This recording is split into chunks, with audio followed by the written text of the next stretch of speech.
Last year when I reviewed the Fold 3, the main thing that I really focused on was the fact that the camera didn't feel up to par for the price tag, especially when compared to Samsung's S lineup. Like, it felt much worse in a lot of different ways, and that really held it back from being the all-around, like, perfect phone in a lot of ways. So this year, Samsung has made a lot of improvements to the Fold 4, and I want to actually see if those improvements affect everyday real-world use. Like, does this phone now produce the same image quality as the S22 Ultra for taking photos of me and other people and subjects, like the things that we normally shoot in our daily life? Are they the same now? And also, how does it compare to the iPhone 13 Pro Max, which is Apple's flagship and has been, I've dubbed it, the video king. Aside from the shot being like aesthetically beautiful, I actually love this one because it's testing so many different things. The first thing it's testing is how do the phones react to neon light? And I think that the iPhone 13 Pro Max is definitely like the most punchy, beautiful, purplish pink color for the actual neon sign. But then we get into the nuance of the dynamic range, which is like the reflection of the buildings on the glass. And I think that the S22 Ultra does the best in terms of keeping building detail. Like, it's pretty wild when you zoom in how crystal clear the buildings are that are reflecting on this glass. But if we're just talking about which one photographed the subject best, then I think it's the iPhone. Speaking of photographing the subject best, I took a selfie. And the way that selfies work on the Fold 4 is you have the outer camera, and then if you unfold the device, you also have the inner camera.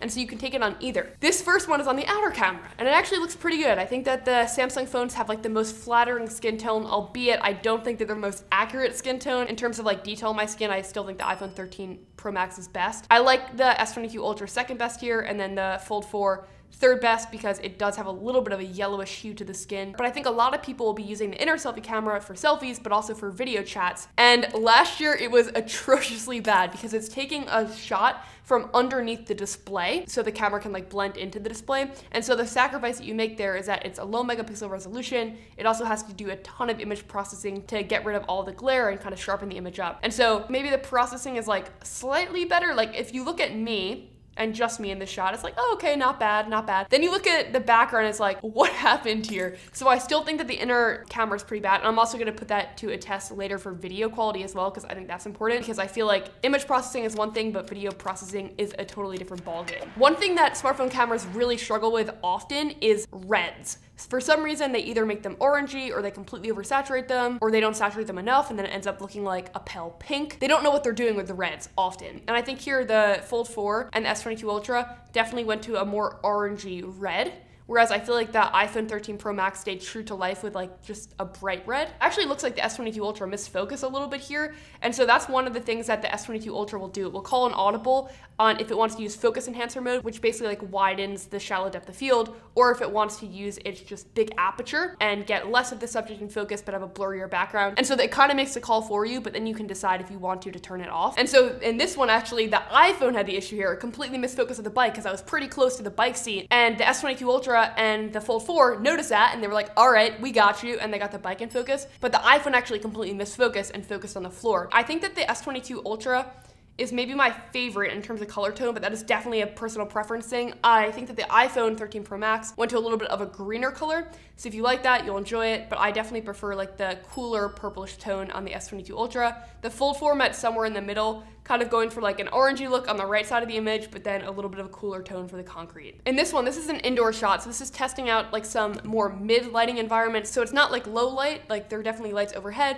but it's not like an outdoor scenario where you have a ton of lighting coming in. And I think that the iPhone 13 Pro Max produced like my favorite overall image in terms of color tone and consistency of like the wall in the background not looking underexposed. And here I'm also playing around with like the angle at which the shot is taken. I like all of them, honestly. Like we're at a point with smartphones now where they're so good that a lot of the times they produce the same result. But zoom is really where they don't. And so the Fold 4 does have some zoom improvements, but the king of zoom I think it's the S22 Ultra, and let me know if I'm wrong, but here's an example. So this first initial shot, they all do pretty well. iPhone is by far the worst though, because it's using a combination of optical and digital zoom. It just can't compete at this level of zoom, and it actually can't even zoom in as far as these phones can. So all of them look pretty good, but I would say S22 Ultra and Fold 4 are looking stellar.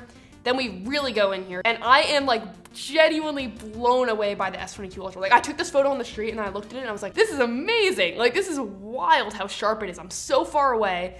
The Fold 4 is like a usable image, but the S22 Ultra is like a postable image. Like, it looks good. It's sharp, it's crisp, wildly impressive, honestly. Like, wildly impressive. And even just for like some other random shots as well, like this shot of like a street corner, I think that the S22 Ultra just did a better job keeping focus consistency. But I think the iPhone maybe did the best here because the neon sign is properly exposed, as is the tree, as is the graphic. Dynamic range test, and the reason I'm really heavily testing dynamic range is because that's a feature that is heavily dependent on, one, how good the sensor actually is, and then two, how good the artificial intelligence is. And so since Samsung is hypothetically using like very similar artificial intelligence and processing on the S22 Ultra and Fold 4, the differences that we see would mostly be caused by hardware. And I think that they both perform better than the iPhone in terms of dynamic range. If we look at the tree, especially the S22 Ultra, there's a lot more detail there. The sky looks great in all of them. They didn't overdo it. Sometimes phones like really amp up the saturation thinking that that's what makes a good picture, and sometimes it does, but sometimes it doesn't. The S22 Ultra is the only phone here that has 8K video,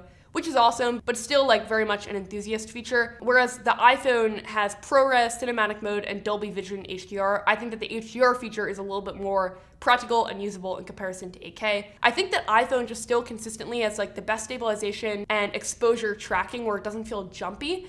But I feel like the last 2 years have really been big strides for Samsung in getting better in that. Fold 4 really impressed me with the camera this year. I know that the changes that they made weren't like significantly substantial, but I feel like they all culminated into creating a closer experience between the Ultra and the Fold 4. I still think S22 Ultra is better for zoom range, highest quality video, and also selfies. But I think for everyday use, if you're not like a camera enthusiast, the Fold 4 isn't held back by the fact that it doesn't have like the best of the best camera anymore. Like, I think it really holds its pace with the iPhone 13 Pro Max and the S22 Ultra, and I'm very stoked to say that. Full review coming on this phone with other nuanced takes on like the build, and also my take on if I think it's actually the future or just something that us enthusiasts are diving a little bit too deep into. So that's coming soon. Thanks so much for watching. Bye.